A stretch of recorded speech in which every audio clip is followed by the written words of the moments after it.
ಇವತ್ತು ದೆಹಲಿಯಲ್ಲಿ ಸಿದ್ದರಾಮಯ್ಯ ಡಿಕೆಶಿ ಸಂಪುಟ ಸರ್ಕಸ್. ನಾಳೆ ನೂತನ ಸಿಎಂ ಪದಗ್ರಹಣ ಹಿನ್ನೆಲೆ ಇವತ್ತು ಸಂಜೆಯೊಳಗೆ ಫೈನಲ್ ಮಾಡೋ ಸಾಧ್ಯತೆ. ಖರ್ಗೆ, ರಾಹುಲ್, ಸುರ್ಜೇವಾಲಾ, ವೇಣುಗೋಪಾಲ್ ಜೊತೆ ಚರ್ಚೆ. ಶಾಸಕರಿಗೆ ಭರ್ಜರಿ ಗಿಫ್ಟ್ ಕೊಡಲು ಮುಂದಾಗಿರೋ ನಿಯೋಜಿತ ಸಿಎಂ. 2028ರ ಚುನಾವಣೆ ದೃಷ್ಟಿಯಲ್ಲಿಟ್ಟುಕೊಂಡು ಪ್ಲಾನ್.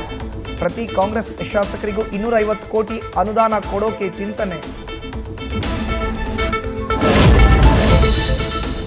ಜಮೀರ್ ಅಹಮದ್ರದ್ದು ಎನ್ನಲಾದ ಆಡಿಯೋ ವೈರಲ್ಗೆ ಅಸಮಾಧಾನ. ಹೈಕಮಾಂಡ್ಗೆ ದೂರು ಕೊಟ್ಟರು ಮಾಜಿ ಸಚಿವ ಎಸ್ ಮಲ್ಲಿಕಾರ್ಜುನ್.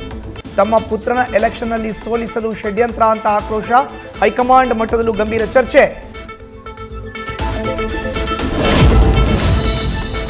ತಮಿಳುನಾಡು ಬಿಜೆಪಿಗೆ ಶಾಕ್ ಕೊಡ್ತಾರ ಅಣ್ಣಾಮಲೈ.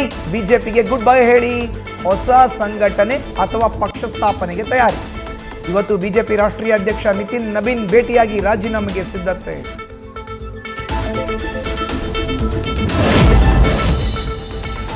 ಕಲಬುರಗಿಯ ಮಲ್ಲಾಬಾದ್ ಏತ ನೀರಾವರಿ ಕೆನಾಲ್ ಕಳಪೆ ಕಾಮಗಾರಿ.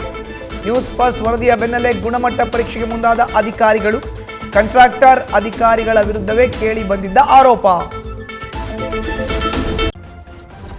ನ್ಯೂಸ್ ಫಸ್ಟ್ ನಿರ್ಭೀತಿಯಿಂದ ನಿಮ್ಮ ಪರವಾಗಿ.